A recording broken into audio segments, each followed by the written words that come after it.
It's time for the Upside Down race, also known as Australia. And this weekend we return to Melbourne and more specifically, Albert Park. The Albert Park circuit is 5.2 kilometers long and it takes place over 58 laps. It also promises to be the fastest Australian Grand Prix ever with 4 DRS zones, which is great news for Red Bull because their DRS is incredibly efficient. The previous lap record was Charles Leclerc from last year with a 120.260. Could we see that beaten this year? Maybe. The tyres Pirelli have chosen to bring this time around are the C4, C3 and C2. There have been a lot of big incidents at this circuit over the years. This incredible crash in 2002 when Ralf Schumacher apparently forgot to brake at the start and went straight over the top of the Ferrari of Rubens Barrichello. Nasty. Then do you remember that shunt Fernando Alonso had with Esteban Gutierrez in 2016 down at turn 3? That was a huge accident and they were both really lucky to walk away without any serious injuries. And of course, as recently as last year with Carlos Sainz, taking a bit too much speed into the chicane as he was trying to make his way through the field, and sadly, he lost control and ended up beached in the gravel. Not exactly what he wanted after being out of position in qualifying. Last year, the track had numerous changes, with turn 1 being widened, the second chicane being removed entirely in favour of a long straight, and then reprofiling of a lot of other turns as well. The idea was to make for better overtaking because while Albert Park circuit is a good circuit, it's not really had the best racing over the years, and I don't really think the changes have made much improvement. I'm also not sure throwing an extra DRS zone at it is really changing anything. I'm hoping come Sunday to be proven wrong. So what can we expect from the Australian Grand Prix this year? Well, let's start with the team way out front, Red Bull. I doubt anyone you ask would expect anyone to win the race other than Red Bull, and I'm no different. There are 4 DRS zones at Melbourne this year, and while that might not be that useful during the race, assuming they start at the front, it will absolutely help them in qualifying, now that we know that they have the most efficient DRS system on the grid. It isn't all fun and games though. There are genuine reliability concerns at Red Bull. We've had 2 races so far and during both of them Max and Checo have had to deal with niggling issues. But could those issues turn into more?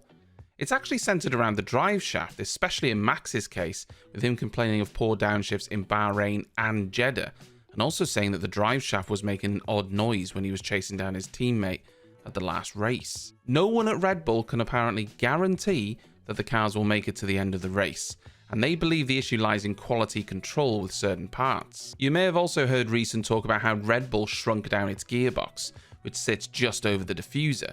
They did this so they could have extra diffuser space, something the Mercedes cars can't duplicate because their gearbox is actually quite bulky, which also applies for Aston Martin because they buy their gearboxes from Mercedes. Could this push for extra performance be the cause? Maybe, maybe not. Either way, the Red Bull may have reliability concerns, but they've still finished the races, so I wouldn't put too much concern on it just yet. If they finish the race, they will finish 1 too. Of that I have no doubt. I spoke of Mercedes there, and they think Australia will be a little bit more like the Jeddah circuit in terms of outright performance, as it's a front-limited circuit. Mercedes aren't expecting big jumps, but they are hopeful they can fight for a podium. Realistically fighting Fernando Alonso and Lance Stroll, but on paper, the Aston Martins seem a bit too far ahead, unless Mercedes pulls something out of their bag. Aston Martin, on the other hand, well, they're on a high. 2 races and 2 podiums for Fernando Alonso, which is excellent for the team, but can they make it 3 in a row?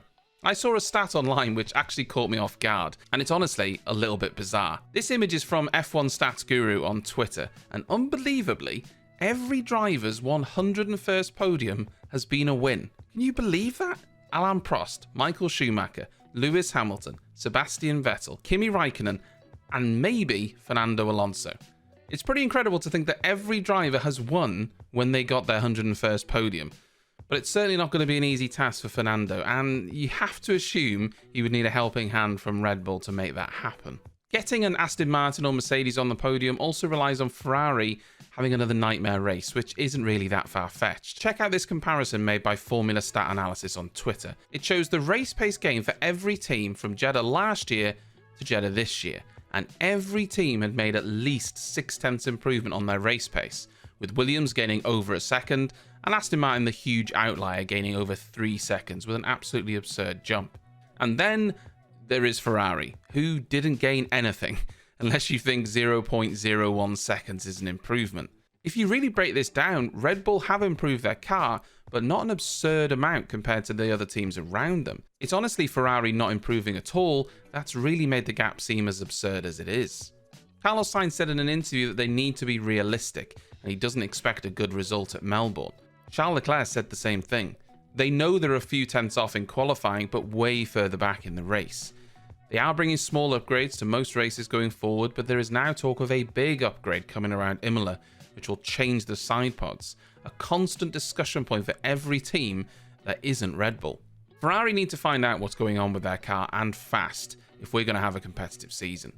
What about McLaren? Well, honestly, it's hard to judge them completely because despite having a terrible start to the season at Bahrain, Oscar Piastri did in fact get that McLaren into the top 10 in qualifying at Jeddah, only to have contact with an Alpine on lap 1 and have to pit for a new wing. Then his teammate Lando Norris, who hit the wall in qualifying and started further back, ran over his teammate's debris, which then damaged his front wing, and he also had to pit for a change as well. This meant they both ended up at the back of the field, and then Piastri eventually finished in 15th.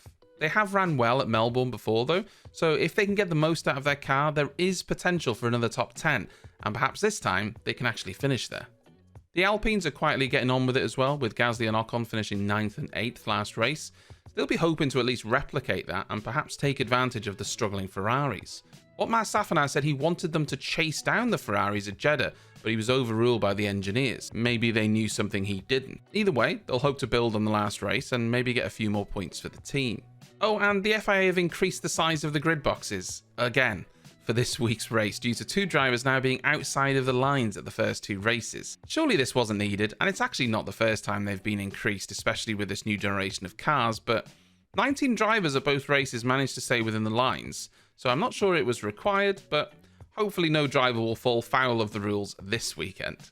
So there you have it, that's the preview for the Australian Grand Prix. In the UK, for me, it starts at 6 AM, and I will be up bright and early to catch it. I hope you've enjoyed this video. If you have, like and subscribe, and I'll see you next time.